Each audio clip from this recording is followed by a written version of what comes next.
ang mga kwento ng pag-ibig, kwento ng buhay at kwento ng pag-asa dito sa Barangay Love Stories. Love Stories. Para sa isang ama ay walang bundok ang hindi niya kayang akyatin para sa kapakanan ng kanyang anak.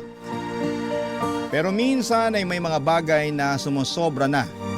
Lalo na kung ang kahinaan na ng isang tao ang ginagamit para sa pansariling intensyon. Ikaw, kabarangay at kapuso, ano ang isang bagay na ginawa ninyo ng iyong ama na hindi mo malilimutan? Dear Papa Dudut, magandang araw po sa inyo Papa Dudut. Lester na lamang po ang itawag ninyo sa akin.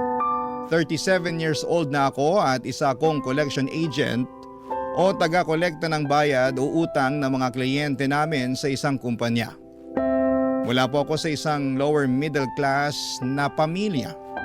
May 3 akong kapatid, nanay na ihaw vendor at tatay na nagpapasada ng jeep. Hindi ko alam kung paano na magic ng mga magulang ko ang buhay namin noon. Pero napagtapos naman nila kaming magkakapatid kahit papaano. Nagtapos ako sa kursong tourism pero nahirapan akong makahanap ng trabaho dahil sa oversupply ng tourism graduates noong kapanahunan ko.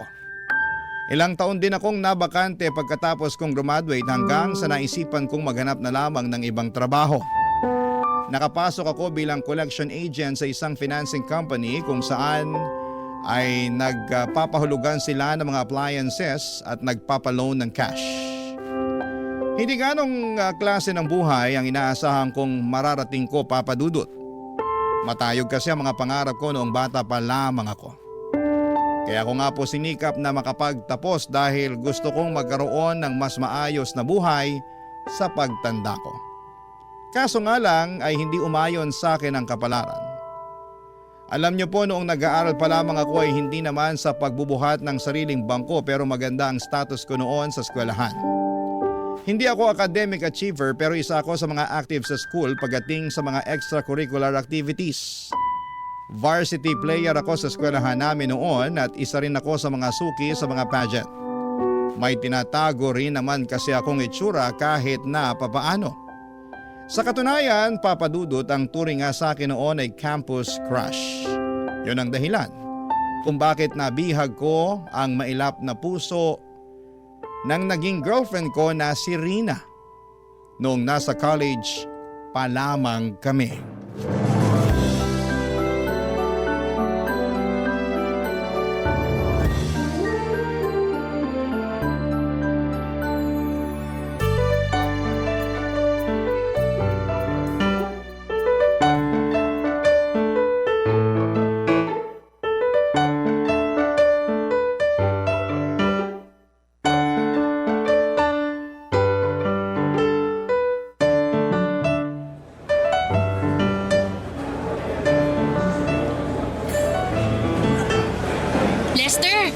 Nandito ka lang pala. Kanina pa kita hinahanap. Nag-message ako sa'yo, sabi ko nasa cafeteria ako. Kakatapos lang ng klase ko eh.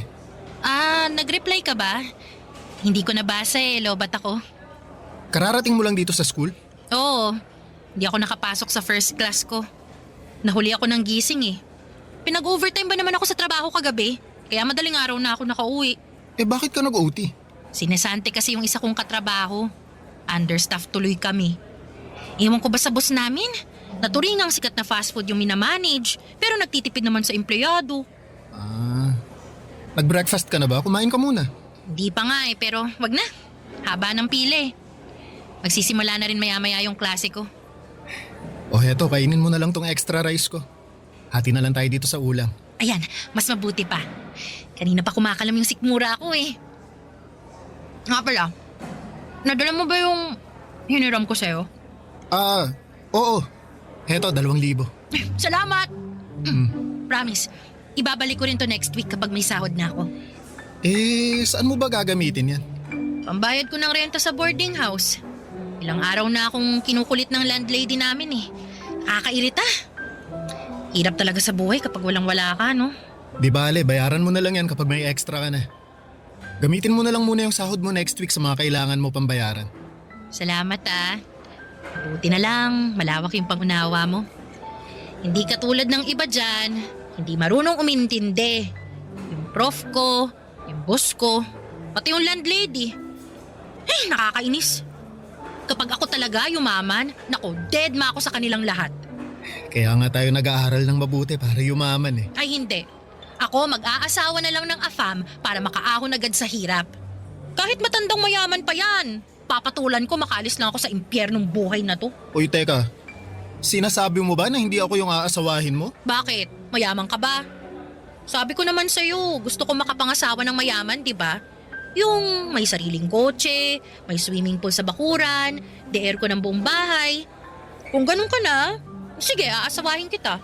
Hayaan mo, magpapayaman ako para sa'yo. Yan! Ganyan dapat. Mag-effort ka para naman may rason kung bakit kita sinagot. Eh bakit mo nga pala ako sinagot? Hindi naman ako mayaman. Pogi ka eh.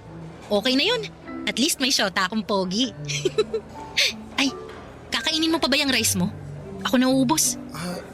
Sige, sa'yo na to. Salamat! Akin na rin tong soft drinks mo ah. Aga-aga nagsusoft drinks ka. Sige lang, pakabusog ka. Alam kong pagod ka sa trabaho. Alam mo, nakaka-proud ka nga eh kasi nakakaya mong balansehin yung pag-aaral tsaka pagiging working student mo. Ano nakaka-proud dun? Yung lagi akong pagod? Kulang-kulang ang tulog? Laging napapagalitan ng prof kasi late? Alam nakaka-proud dun, no? Hindi, ang ibig kong sabihin, nakaka-proud ka na kahit nakakapagod yung ginagawa mo, nagpupursige ka pa rin. Wala akong choice. Ipinanganak akong mahirap eh. Kung iniluwan lang sana akong mayaman, magbubuhay doon niya talaga ako. Pero dahil minalas ako sa buhay, ganito na lang muna ako sa ngayon. Pero balang araw talaga, sisiguraduhin ko na yayaman din ako. Tayo. Yayaman din tayo. Ay, oo nga pala. Sorry. Tayo pala. Ano pala ang balak mo mamaya? Gusto mo bang kumain muna tayo sa labas? Gastos na naman. Kakautang ko nga lang sa'yo ng pera eh. Hindi, libre ko naman eh. Aba, dami mo naman yatang pera ngayon. Papadudot gets ko si Rina. May mga pagkakataon din kasi noon na kapos din kami sa bahay kaya minsan ay wala kaming inuulam. Lalo na tuwing bayaran na ng kuryente, tubig at renta. Kaya naman sinanay ko na ang sarili ko na magtipid. Gusto ko rin kasi na matulungan ko si Rina kahit na sa maliit na bagay lamang katulad ng paglibre ko sa kanya ng pagkain. Kahit yun na lang muna ang maibigay kong suporta sa kanya. Malaki ang pamilya nila Rina, sa Bulacan sila nakatira. 7 silang magkakapatid at ang tanging kumakayod sa kanila ay ang tatay nilang construction worker. Hindi na makapagtrabaho ang nanay nito dahil nabaldado siya matapos ma-stroke. 4 lang sa kanilang magkakapatid ang nag-aaral. Sa katunayan ay hindi na dapat papasok pa si Rina ng college kung hindi lang niya ito ipinaglaban. Kaya siya nagwo-working student para matustusan niya ang sarili niya dahil siya na lamang ang nagpapaaral sa sarili niya noong time na yon. Mas matanda sa akin ang 2 taon si Rina, Papadudot.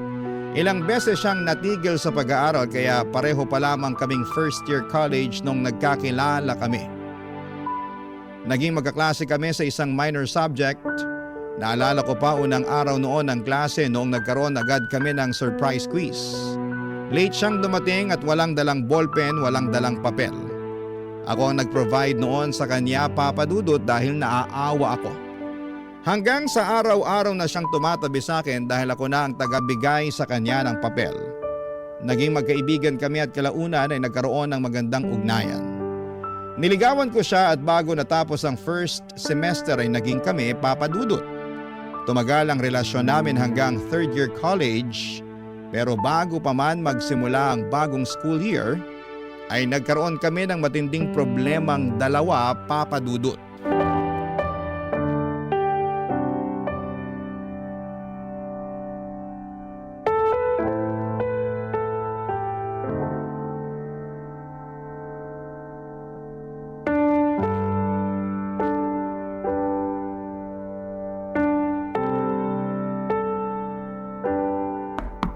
Rina? Tao po! Lester? Anong ginagawa mo rito? Halika nga, nasisiraan ka na ba ng ulo? Teka, saan mo ako dadalhin? Dito tayo sa tabi, baka makita ka ng tatay ko. Anong ginagawa mo rito? Hindi ka nagre-reply sa mga text ko eh. Di ka rin sumasagot sa tawag. Nag-aalala kasi ako sa'yo. Ang OA mo naman? Di lang nakapag-reply, pupuntahan mo na ako agad dito sa Bulacan? Enrollment na kasi. Gusto ko sana nasabay na lang tayong mag-enroll. Mauna ka nang mag-enroll. Hindi pa ako makakaluwas ngayon. Eh bakit naman? May problema kami ngayon dito sa bahay. Anong problema? Baka sakaling makatulong ako. Wala. Wala kami itutulong sa problema ko. Ay Rina, boyfriend mo ako. Alam mo naman nagagawa ako ng paraan para matulungan kita eh. Teka, ano tong nasa balikat mo? Wala to. Patingin nga. Wala to sabi! Ano yan? Pasaba yan? Rina, Oo, pasato! Obvious ba? bakit? Anong nangyari sa'yo? Binato ko ng tatay ko ng baso. Hindi lang niya ako binato, sinampal din niya ako. Binugbog. Ano, masaya ka na? Nalaman mo ng totoo! Bakit kanya binubugbog? Gusto mo bang magsumbong tayo sa barangay? Sira ulo ka ba? Ipapabarangay ko tatay ko? Eh bakit ka nga niya binugbog? May ginawa ka ba? Wala akong ginawa. Ikaw ang may ginawa. Pinuntis mo ko. Buntis ka? Oo. 2 buwan na. Teka sandali. Paano? Kailangan ko pa bang i-explain sa'yo kung paano nabubuntis ang isang babae? Ibig kong sabihin, gumagamit naman tayo ng proteksyon, di ba? Pues yung proteksyon na ginagamit mo, walang silbi. Anong gagawin natin ngayon yan? Anong klaseng tanong yan? May magagawa pa ba tayo? Nandito na to. Teka, anong sinabi ng tatay mo nung nalaman niya ang totoo? Pinagtigil niya ako sa pag-aaral. Pagkatapos kong ipanganak to, maghahanap ako ng trabaho para may pambuhay ako sa batang to. Hindi mo natatapusin pag-aaral mo? Lester, ipinaglaban ko na tong pag-aaral ko sa tatay ko tapos ngayon, buntis ako. Anong panglaban ko kung sinira ko na yung tiwala niya? Hindi niya na ako papayagang mag-aaral pagkatapos nito. Pero, Rina, sayang naman yung nasimulan mo. Sino naman mag-aalaga ng bata pagkapanganak ko? Mga kapatid ko na walang silbi. Nanay ko na baldado. O yung tatay ko na busy sa pagkayod. Huwag kang mag-alala, papanindigan ko naman yung bata eh. Aba dapat lang. Sino ba nagsabing hindi? Ikaw ang may kasalanan ng lahat ng to kaya wag mo akong takasan. Alam ko na, gusto mo bang kausapin ko na lang tatay mo? Para saan pa? Gusto mo rin ba makatikim ng bugbog? Baka mamaya pagsabayin pa tayo eh. Alam mo, umuwi ka na lang. Tsaka na lang natin to pag-usapan kapag kalmado ng lahat. Eh paano ka? Nag-aalala ako para sa'yo eh. Kaya ko ng sarili ko. Masasaktan ako ng tatay ko pero hindi niya ako magagawang patayin. Kaya huwag ka mag-alala. Balitaan mo ako ah. Tawagan mo ako agad kapag nagka-problema ka. Problemahin mo muna kung paano mo sasabihin sa magulang mo na nabuntis mo yung syota mo. Tsaka natin pag-usapan ulit kung anong mangyayari. Sige, tatawagan kita mamaya pagka uwi ko. Reyna, alagaan mo sarili mo ha. Oo na. Umalis ka na. Lalabas na maya-maya si tatay para magtrabaho. Baka makita ka pa niya. Naku, iinit na naman ulo nun. Sige. Ay, sandali lang. Bakit? Ano yun? May kailangan ka pa? May extra ka ba dyan? Pahiram naman ako kahit 100 lang oh. Magpapaload lang ako para may pang-text ako sa'yo. Di kita nare-replyan kasi wala akong load eh. Sandali. Oh, ito. Ayun, salamat. Aalis na ako. Oh, sige, mag-ingat ka. Ikaw rin. Papa Dudut, hindi naging maganda ang pagtanggap ng mga magulang namin sa balitang nagkaroon na kami ng anak ni Rina. Pero kahit na ganoon ay wala naman silang magagawa dahil nandun na ang bata. Para makatulong sa mga gastos ni Rina ay nagtrabaho ako sa gasolinahan. Pinagsabay ko ang pag-aaral at trabaho para matustusan ko ang pangangailangan ng baby namin. Nakakahiya rin namang humingi ng pera sa mga magulang ko dahil sila na ang gumagastos sa pag-aaral ko kaya minabuti kong ako na lamang ang mag-provide para sa sarili kong pamilya. Habang lumalaki ang tiyan ni Rina ay lumalaki din ang gastos na kailangan nito. Mula sa mga maternity dress, vitamins, pati ang buwan ng check-up ni Rina, ako ang nagbibigay. Hindi ko alam pero napakaraming demands ni Rina ng mga panahong yon.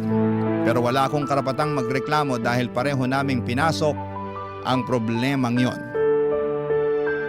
Papa Dudut, mabilis na dumaan ang 7 pang buwan at matagumpay na naipanganak ni Rina ang baby namin. Isa itong batang babae na pinangalanan naming Sofia. Noong nahagkan ko na ang anak ko, Papa Dudut, ay para bang nawalang lahat ng pagod at problemang pinapasan ko. Para akong nabuhusan ng kaligayahan noong nakita ko kung gaano kaliit at ka-cute ang anak namin. Noong araw na yon ay sunod-sunod na pangarap ang nabuo sa isipan ko para sa pamilya ko. Pero Papa Dudut, hindi pala ganon kadali ang mangarap. Lalo na kapag hindi nakaayon sa iyo ang kapalaran. Dahil sa mga sumunod na taon, sa halip na ginhawa ay puro problema ang mga naranasan naming dalawa ni Rina. Barangay Love Stories. Barangay Love Stories. Noong natapos ko ang pag-aaral ko, pansamantala kaming tumira sa Bulacan ni Rina. Yon kasi ang gusto ng tatay nito dahil baldado na ang nanay niya ay yun na lamang ang tanging paraan para makapiling nito ang apo niya. Maliit lang ang bahay nila Rina, Papa Dudut. Sa maliit na bahay na yon ay doon sila nagsisiksikang magkakapatid. Mabuti na lamang at may isang kwarto doon na pwede naming gamitin ni Rina para kahit papaano ay may privacy kaming dalawa. Aaminin ko na hindi naging magandang naging buhay namin sa Bulacan, Papa Dudut. Bukod sa nahirapan akong makahanap ng trabaho sa lugar nila, ay palagi pa kaming nasisermonan ng tatay ni Rina. Palagi niyang ipinamumukha sa amin ang pagkakamaling nagawa namin. At yun nga po ang pagkakaroon namin ng anak sa murang edad. Bawat galaw namin doon ay may halong panunumbat. Kapag pumalag kami ay pareho niya kaming sinasaktan at wala kaming magawa noon dahil nakatira kami sa pamamahay nila. Kahit papaano ay hindi rin naman po ganoon kasama ang tatay ni Rina. Paminsan-minsan kapag maganda ang mood nito, katulad na lamang tuwing sahuran ay binibilhan niya ang anak namin ng diaper o di kaya ay gatas. Pero kapag tagipit ay sa amin talaga siya nagpapalipas ng sama ng loob. Habang wala pang nahahanap na maayos na mapagkakakitaan ay sumasama ako noon sa trabaho ng tatay ni Rina para umextra sa construction, samantalang si Rina naman ay nagbabahay-bahay para magtinda ng ukay. Doon kami kumukuha ng panggastos namin para kay baby. Kasabay ng paglaki ng anak namin ay mas lalo pa naming naramdaman ang kahirapan ng buhay, Papa Dudut.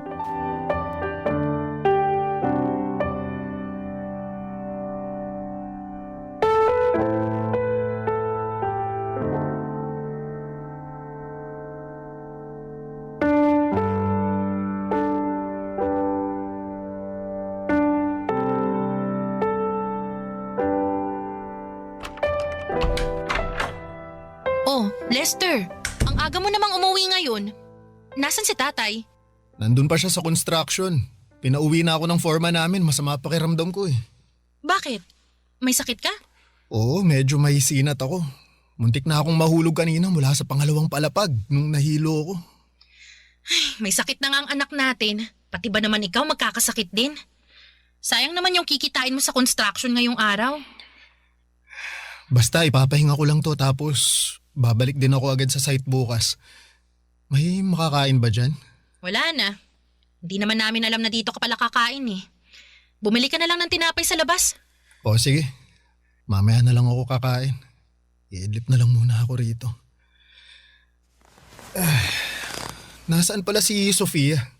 Nagpapahinga na. Medyo nilalagnat pa rin. Pinainom mo ba siya ng gamot? Alam nga namang hindi. Anong tingin mo sa akin? Grabe, ang sungit naman. Nagtatanong lang eh. Wala kasing kwenta yung tanong mo. Bakit sobrang init naman yata ng ulo mo ngayon? Sino bang hindi iinit ang ulo? Tingnan mo nga tong bahay. Sobrang gulo. Ang liit-liit na nga lang, ang dami pang kalat. Tapos ngayon nandito ka kasi masama pakiramdam mo. Eh di mas lalo na namang nasira yung mood ko. Sayang yung isang araw sanang sasahurin mo. Babawi naman ako bukas eh. Mas gusto mo ba yung sige pa rin ako sa trabaho kahit na hindi maganda yung pakiramdam ko? Paano kapag nadisgrasya ako doon? Eh di mas malala yung problema natin kapag nagkataon. Tinatanong mo kung anong gusto ko? Hindi yun ang gusto ko, Lester. Hindi ganitong klase ng buhay ang gusto ko. Ano? Hanggang ganito na lang ba tayo? Halos 2 taon na yung lumipas simula nung nakapagtapos ka. Anong ginawa mo? Hanggang construction ka na lang ba? Anong silbi ng diploma mo na 4 na taon mong pinaghirapan? Asan na yung mayamang buhay na ipinangako mo sa akin? Eh, tutuparin ko naman yan eh. Kailangan mo lang ng konting tiyaga, ha? Tuloy-tuloy pa rin naman ako sa paghahanap ng trabaho. Sadyang minamahalas lang talaga ako. Ang sabihin mo, hindi ka lang marunong dumiskarte. Paano ka pa makakapagtrabaho sa hospitality niyan? Kaya ka nga nag-tourism, di ba? Kasi may itsura ka. Hindi ba ang hanap nila sa mga ganyang klaseng trabaho yung magandang itsura? Tingnan mo nga itsura mo ngayon. Ang dugyot mo nang tingnan, no? Pati sarili mo hindi mo na kayang alagaan. Siyempre, araw-araw akong babad sa initan. Palagi akong nagbubuhat ng buhangin at mga hollow blocks, madudumihan talaga ako. Iisipin ko pa ba itsura ko kaysa sa kapakanan natin? Hindi naman tayo mapapakain itong itsura ko eh. Ayoko na ng ganitong buhay. Araw-araw ko na lang pinoproblema kung paano pagkakasyahin yung pagkain natin. Palagi ko na lang tinitipid yung gatas ni Sofia. Tapos, nandyan pa si tatay na wala nang ibang ginawa kundi magbunga nga kapag nalalasing. Sorry, konting tiis na lang. Gagawa ako ng paraan. Ayoko nang magtiis. Buong buhay ko lagi na lang ako nagtitiis. Kung ganun, bumalik na lang tayo sa Maynila kung gusto mo. Ano namang gagawin natin doon? Doon tayo kina nanay tumira.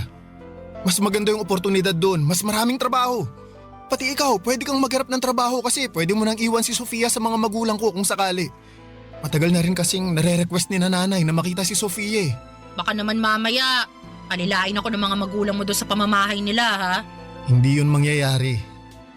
Nakasama mo naman na sina nanay at tatay, di ba? Mababait sila. Anong mababait?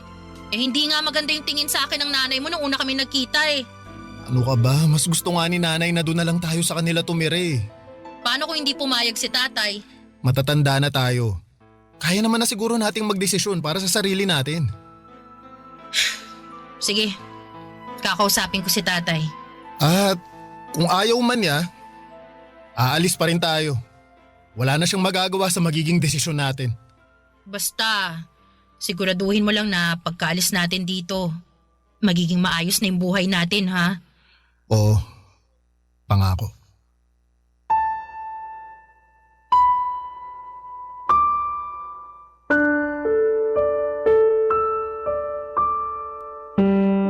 Katulad ng inaasahan ay hindi pumayag ang tatay ni Rina na umalis kami sa poder niya. Pero buo na noon ang desisyon namin kaya hindi rin niya kami napigilan.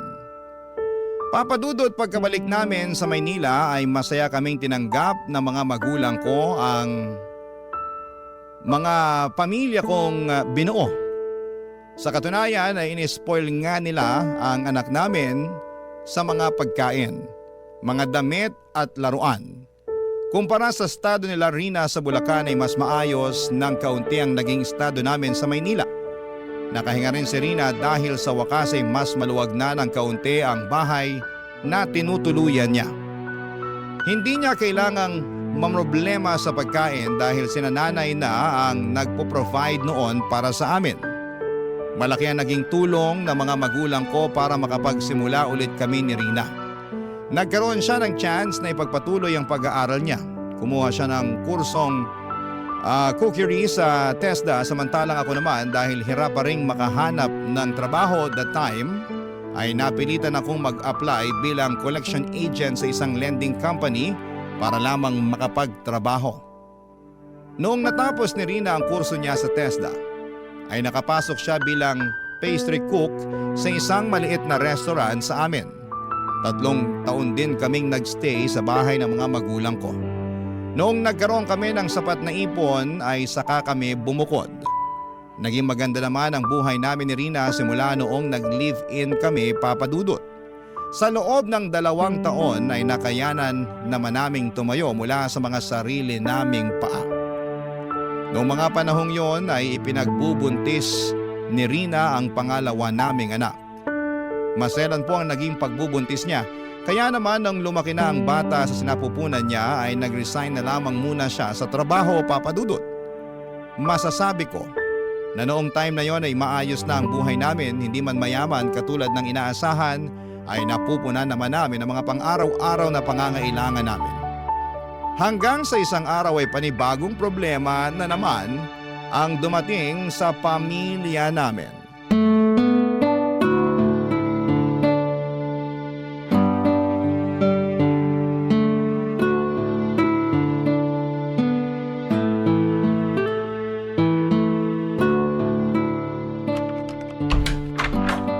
O Rina, nakauwi na pala kayo. Kumusta yung check-up ni Sofia sa ospital? May sakit si Sofia. Ha? Anong sakit niya? Meron daw siyang sakit sa puso. Ano yun? May problema siya sa puso? May butas daw sa puso niya. Hindi ko alam kung saang parte yung tinutukoy ng doktor eh. Hindi ko na napakinggan yung ibang sinabi niya. Umiikot na yung mundo ko kanina nung nalaman kong may problema ang puso ng anak ko. Basta, ang sabi, naghahalo daw yung oxygen tsaka kung ano man. Basta ganun. Anong ganun? Hindi mo man lang ba klinaro sa doktor kung anong sakit ng anak natin? Paano ko ikaklaro eh, umiiyak na nga ako. Katatapos ko lang mga anak, Lester. Hindi ko na alam kung anong pinaggagawa ko dun. Kung bakit kasi ako pa yung inutusan mong magpa-check up eh. Mas inuna mo pa yung trabaho mo kaysa sa anak mo. Sabihin mo sa akin kung sinong doktor ang tumingin sa kanya. Babalik ako dun bukas. Basta may butas yung puso ng anak natin, yun ang klaro. Kaya pala lagi siyang hinihingal at madaling mapagod kapag naglalaro. Pero bakit ngayon lang nila nalamang may butas pala yung puso ni Sofia? Bakit hindi nila na-detect yun nung baby pa lang siya? Ewan ko. Hindi naman tayo madalas magpa-check up noon eh. O baka bobo lang talaga yung doktor na tumingin sa kanya dati, ewan ko. Eh ano raw gagawin? Paano natin maaayos yung sakit niya?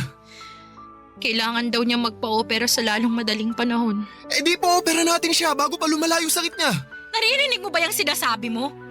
Saan tayo kukuha ng pampa-opera? Alam mo ba kung gaano kamahal ang open heart surgery? Open heart surgery? Oo! Hindi mo alam kung ano yon? I-search mo na lang online. Sawa na akong mag-explain sa'yo. Dami mong tanong. Basta ang kailangan natin ngayon, maipa-opera si Sofia dahil may butas sa puso niya. Ang problema, wala tayong pera. Saan tayo huhugot ng pampa-opera niyan?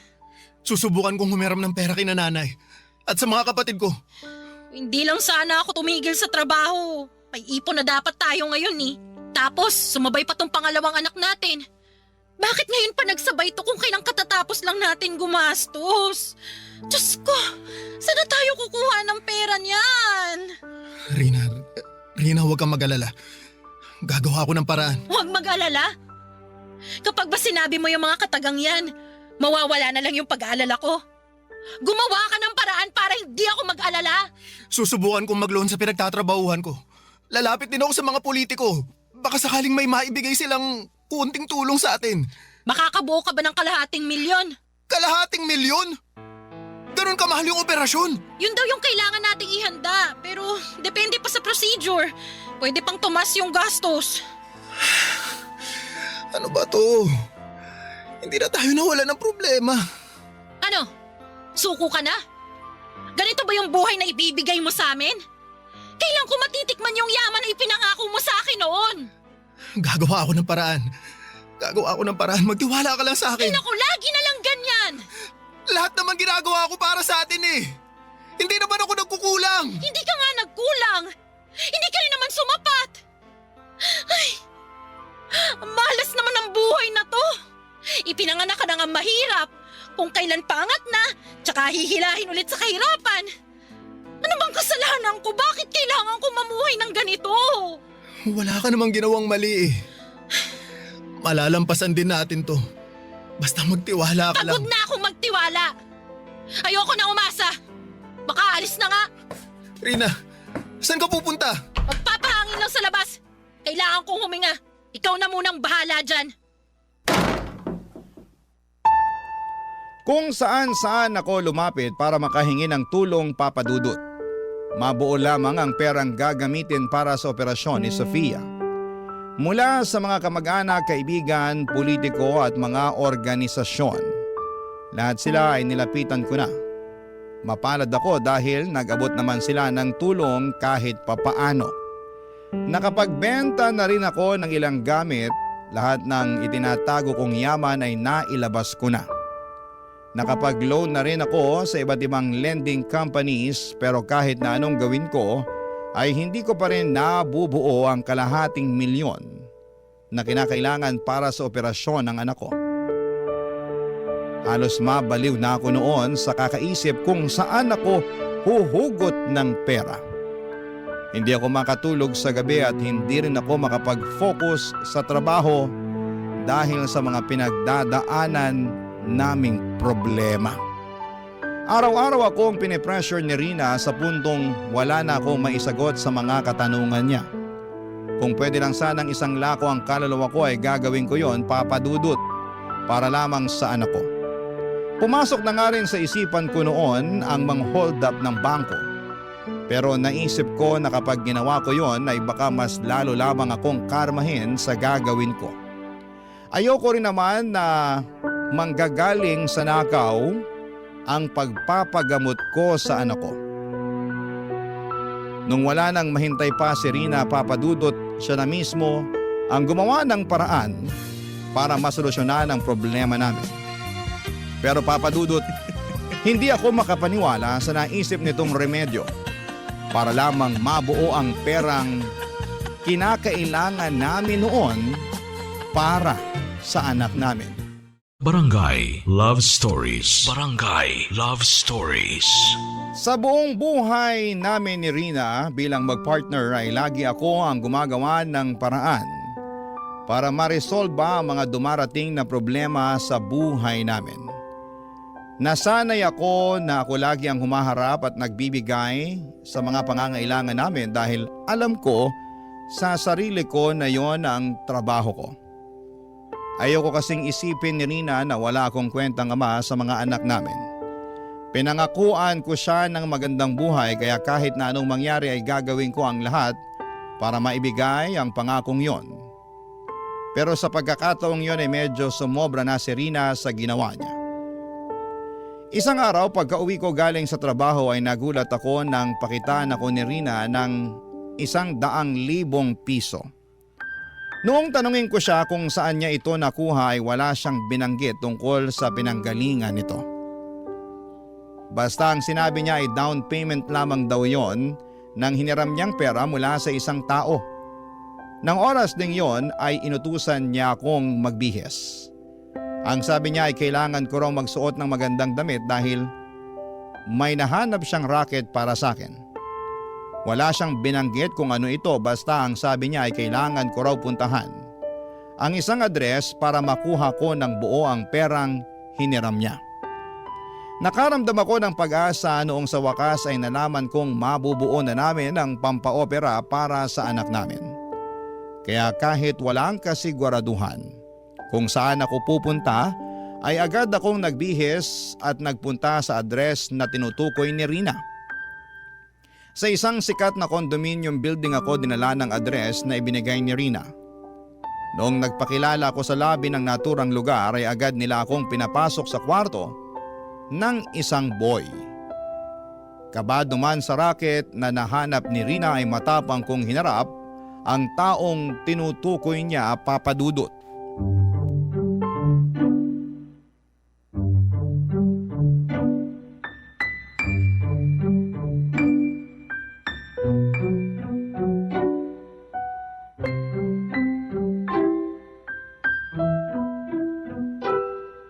Tao po. Sandali lang. Yes? Magandang gabi po. Ikaw po ba si Boy? Ako nga. Ikaw si Lester, yung pinadala ni Rina? Ako nga po. May trabaho raw po kayo para sa akin? In fairness, guwapo ka nga katulad ng sinabi niya. Po? Wala. Halika, pumasok ka na. Sige po. Salamat po. Kumain ka na ba? Gusto mo bang kumain na muna? Hindi pa po pero salamat na lang po, hindi pa po ako gutom. O sige, mag-shower ka na muna. Shower po? Oo, ayoko kasi ng amoy pawis. Mas maganda kapag fresh ka. Katatapos ko lang naman pong maligo bago ako nagpunta rito. Huwag po kayong mag-alala, hindi po ako amoy pawis. Okay, o sige. Kung ganun, halika na rito. Lumapit ka sa akin. Po? Bakit po? Sabi ng asawa mo, maganda raw yung pangangatawan mo eh. Gusto ko lang i-check. Teka, sandali lang po. Oh, bakit? Bakit niyo po inaalis tong t-shirt ko? Sandali nga lang. Ikaw ba talaga si Lester? Oo, ako nga po. Eh bakit parang wala kang malay sa ginagawa mo? Alam mo ba talaga kung anong dahilan kung bakit ka nandito? Hindi niya po nilinaw eh. Basta ang sabi may trabaho raw kayong ibibigay sa akin. Oo, at ito na nga yun. Ano po yung kinalaman ng katawan ko sa trabaho na ipapagawa ninyo? Ay my gosh, ang slow mo naman iho. Magtanggal ka na lang ng suot mo at humiga sa kama. Yun lang ang gagawin mo, ako nang bahala sa'yo. Kalango, baka hindi lang po tayo nagkakaunawaan. Hindi po ako ganun tao, hindi po ako nagpapagamit ng katawan. Yun ang sabi sa akin ni Rina eh. Ano ba to, scammer ba kayo? Kung hindi mo gagawin ang ipinagagawa ko sa'yo, tatawag ako ng pulis. Teka, sandali lang po. Pulis agad. Hindi po kami scammer. Nakapagbigay na ako ng down sa inyo, no? Nagtiwala ako sa inyo dahil nirecommend kayo ng contact ko. Kaya kung hindi nyo ibibigay yung kapalit ng paunang bayad na binigay ko, ipapapulis ko kayo. Sandali lang ho ah. Sandali lang ho, tatawagan ko lang po si Rina. May kaklaruhin lang ako sa kanya. Sinasayang nyo lang ang oras ko eh. Nagmamadali ako kaya mas mabuti pa ibalik nyo na lang yung pera ko. Hindi ka makakalabas dito hanggat hindi nyo na ibabalik yung pera binigay ko. Sandali lang po, mabilis lang po ito. Heto na po, heto na, tinatawagan ko na siya. Hello, Lester. Tapos ka na ba? Ang bilis naman yata. Hello, Rina! Anong tapos na? Alam mo ba kung anong gulo tong pinasok mo? Anong gulo? Bakit? Nanggulo ka ba dyan? Pinaghubad ako ng bakla dito. Anong inaasahan mong gagawin ko? Aba malamang, di ibigay mo kung anong gusto niya. Ikaw yung kapalit ng perang hinihiram natin sa kanya. Kailangan niya ng boylet kaya ikaw yung binenta ko. Ano? Anong pinagsasasabi mo? Kailangan natin ng pera para sa anak natin, di ba? Kaya huwag ka na magreklamo dyan. Hindi ko kayang gawin yung pinapagawa niya sa akin. Ay, dami mo namang arte. Gawin mo na lang kung ano yung gusto niya. Isipin mo ang anak natin. Hahayaan mo ba siyang mabuhay ng may butas yung puso? Pero… Wala nang pero. Huwag kang uuwi dito hanggat hindi mo nakukuha ng buo yung pera, ha? Hello? Rina? Rina! Ano? Tapos na ba kayo mag-usap ha? Kasi magpapatawag na talaga ako ng security. Hindi, wag. Babayaran ko na lang yung perang hihiramin namin sa inyo. Please, sir. Kailangan talaga namin ng perang pampapera sa anak namin eh. Hindi po talaga kami scammer. Please maniwala po kayo. Hindi ko kailangan ng pera, no? Marami na ako ng pera, my dear. Ang bayad na inaasahan ko ikaw dahil ikaw ang inalok sa akin ni Rina. Ngayon, kung hindi ka papayag sa setup na ganon, ibalik nyo na lang yung pera dahil mukhang hindi naman pala kayo ganon kagipit katulad ng sinasabi ninyo. Total, ngayon lang naman to eh. Ay hindi! Sinong nagsabing isang beses lang to ha? Malaking halaga yung hiniram sa akin ni Rina. Ang bayad nun by installment. Kaya bawat Sabado sa susunod na 5 buwan, kailangan mo kong paligayahin. Sa pamamagitan lang nun kayo makakabayad sa akin. Ano? Magdesisyon ka na. Bibigyan kita ng chance na umatras. Hindi ako aatras. Gagawin ko to para sa anak ko. Yun naman pala eh. O sige, simulan mo nang mag-alis ng saplot. Matapos ng gabing yon, ay lumabas ako ng kondo na hiyang-hiya. Pakiramdam ko ay lahat ng taong nakatingin sa akin ay alam kung ano ang ginawa ko. Nandiri ako sa sarili ko, Papa Dudut. Kailanman ay never kong naisip na papasukin ko ang ganong klaseng kalakaran. Sari-saring emosyon ang naramdaman ko ng mga oras na pauwi ako ng bahay, dala-dala ang pera na nakuha ko gamit ang sarili kong laman. Hindi ko po ma-describe sa mga salita ang pakiramdam na yon, pero hanggang ngayon ay damang-dama ko pa rin sa sarili ko ang pakiramdam na yon, Papa Dudut. Pagka-uwi ay hindi ko kinibo si Rina. Nagtampo ako sa kanya dahil iniharap niya ako sa isang bagay nang hindi man lamang ako tinatanong kung papayag ako sa gusto niyang mangyari. Nainis ako dahil may punto rin naman siya. Yun na ang pinakamadaling paraan para makakuha kami ng pera para sa operasyon ni Sofia, nang walang tinatapakang ibang tao maliban sa dignidad ko. Papa Dudut, agad naming pinaoperahan ang anak namin gamit ang perang ibinigay ni Boy. Sa awa ng Diyos ay naging matagumpay naman ang naging surgery nito. Halos 2 linggo ring nanatili si Rina at Sofia sa ospital habang nagpapagaling ito. Kasabay nito ay nagpatuloy ako sa pagbabayad ng utang namin kay Boy. Naisip ko noon na pwede naman namin siyang takasan at magtago na lamang sa ibang lugar, pero may pinirmahang kaming kontrata sa kanya na maaari na ipakulong niya kami kung sakali mang pagtaguan namin si Boy. Isa pa ay ayoko ring madamay ang anak namin sa gulo, kaya naman minabuti kong resolbahin ang mga ito ng patas. Sa mga sumunod pang buwan, tiniis ko ang bawat gabing kasama ko si Boy. Hindi naglaon ay namanhid na lamang din ako sa ginagawa ko hanggang sa unti-unti ay nabayaran ko rin ang pagkakautang namin sa kanya, Papa Dudut.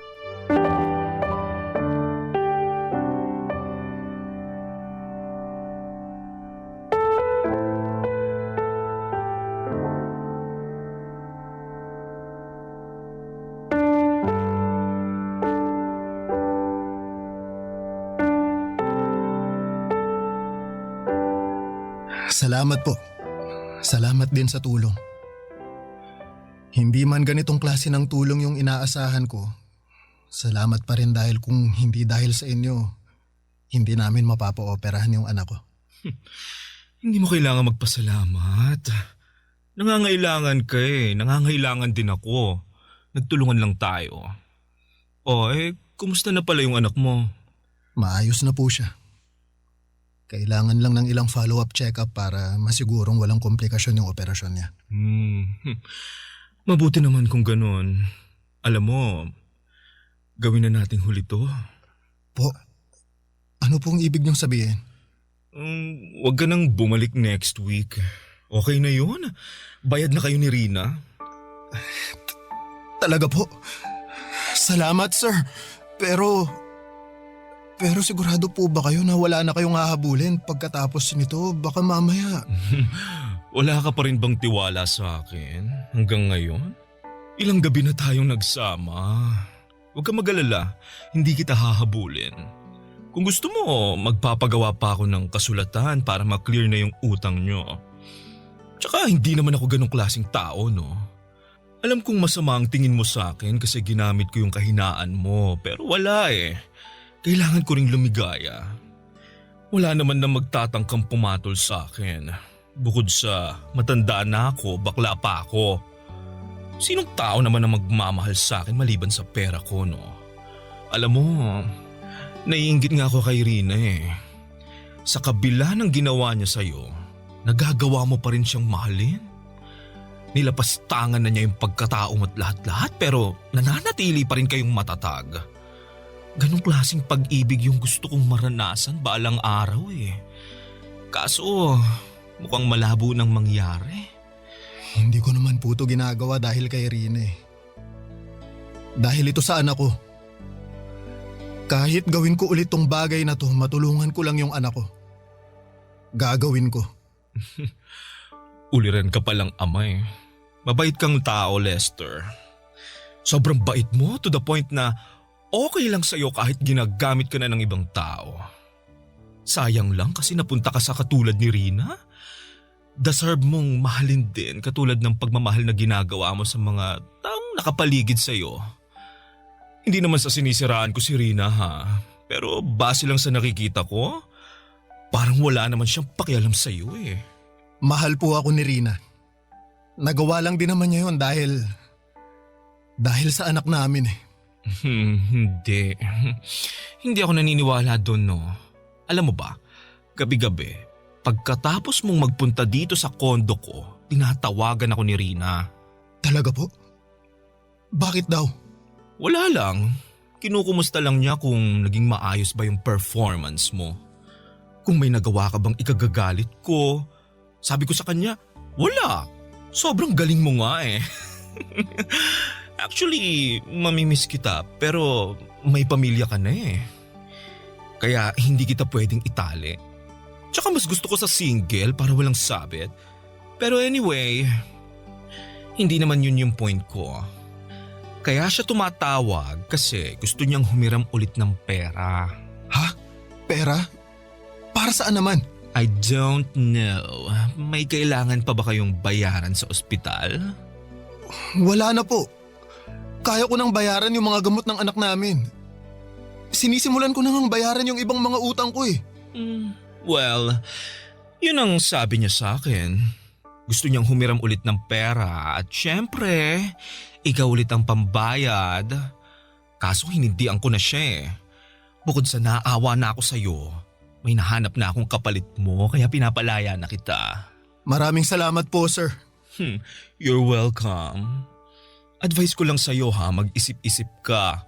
Katulad ng sinabi ko, deserve mong magkaroon ng babaeng mamahalin at irerespeto ka. Hindi katulad ni Rina na ang tingin sa'yo, isang pambayad utang. Papadudot, nagkaroon ako ng realization ng gabing yon. Pagka-uwi ay kinumpirma ko kay Rina kung totoo ba ang sinabi ni Boy na humihiram ulit siya ng pera sa kanya. Hindi tinanggi ni Rina ang katotohanan. Inamin niya sa akin na sawa na raw siyang maghirap at total ay may mapagkukuhanan na sila ng pera nang walang kahirap-hirap ay chance na raw namin yon para makaahon sa kahirapan. Sobrang dismayado ako sa kanya ng gabing yon at para bang bigla na lamang akong natauhan. Totoo nga ang mga sinasabi ni Boy, ginagamit lang din ako ni Rina at nagpapagamit naman ako dahil mahal ko siya.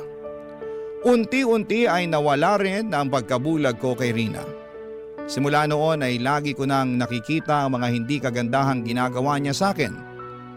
Ang totoo niyan, gusto ko na nga sanang makipaghiwalay sa kanya noong mga panahong yon.